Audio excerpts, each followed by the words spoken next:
మీరు వారికి భయపడద్దండి. మరుగైనది ఏదియో బయలుపరచబడకపోదు, రహస్యమైనది ఏదియో తెలియబడకపోదు. ఈరోజు సమాజంలో అనేకుల్లో భయం అనేది ఆవరించింది. అందువల్ల యేసు సముద్రం అద్దరికి పోదామని శిష్యులు చెప్పినప్పుడు వారు జనులను పంపివేసి ఆయనను ఉన్న పాటున చిన్న దోణిలో తీసుకుని వెళ్ళారు. ఆయన వెంబడి మరికొన్ని దోణిలు వచ్చినాయి.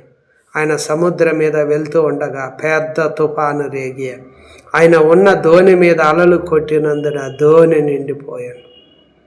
దోణి అంతా అలలతో నిండిపోయింది.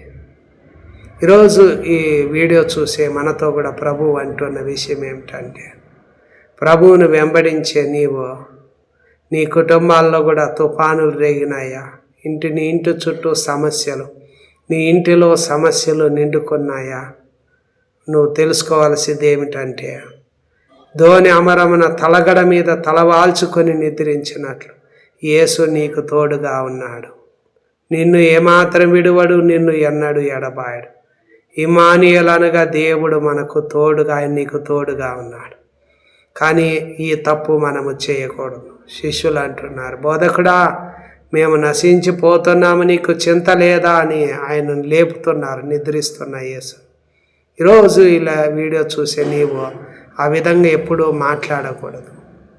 మేము నశించిపోతున్నాం, దేవునికి చింత లేదా. ఈ వీడియో చూసే నీవు ఎన్నిసార్లు దేవునికి విరోధంగా మాట్లాడినాం, దేవుని మీద సనుక్కున్నాం, మరియు దేవుని మీద నిందలేసినాం, దేవుణ్ణి దూషించినాం, దేవునికి విరోధంగా మాట్లాడినాం. శిష్యులు ఆడ మాట్లాడినట్లు ఈరోజు నువ్వు కూడా అలాంటి పరిస్థితులు ఉంటే ఆ తప్పును సరిదిద్దుకోవాలి. నువ్వేమనాలంటే, యేసు లేచినట్లుగా లేచి గాలిని సముద్రాన్ని ఆయన గద్దింపగానే గాలిని అణిగి మిక్కిలి నిమ్మలమాయి. నీవు కూడా ఉన్న సమస్యతో మనం మాట్లాడాలి. దేవుని మాటలు విశ్వసించితే మాట్లాడతావు. విశ్వాసముతో కూడిన ఆత్మ కలిగి విశ్వసించు దేవుని ఎదుట ఉన్నావు. లేని వాటిని ఉన్నట్టుగా పిలిచేవాడు, మృతులను సజీవులుగా చేయగలిగేవాడు. నువ్వు ఎప్పుడైతే దేవునికి లోబడతావో అపవాదిని ఎదిరించినప్పుడు అప్పుడు వాడు మీ యొద్ద నుండి పారిపోతాడు అంటున్నా. కనుక అది ఎప్పుడు దేవుని మాటలు అంగీకరిస్తావో సమాధానకర్తయగు దేవుడే ఆ సాతానుని మన కాళ్ళ కింద శీఘ్రంగా చెదగదు. ఎందుకు మీరు భయపడుతున్నారు? మీరెందుకు నమ్మిక లేకుండా ఉన్నారంటున్నారు. కనుక ఆ విధంగా ఉండకుండా దేవుని వాక్యాన్ని అనుసరిస్తాం.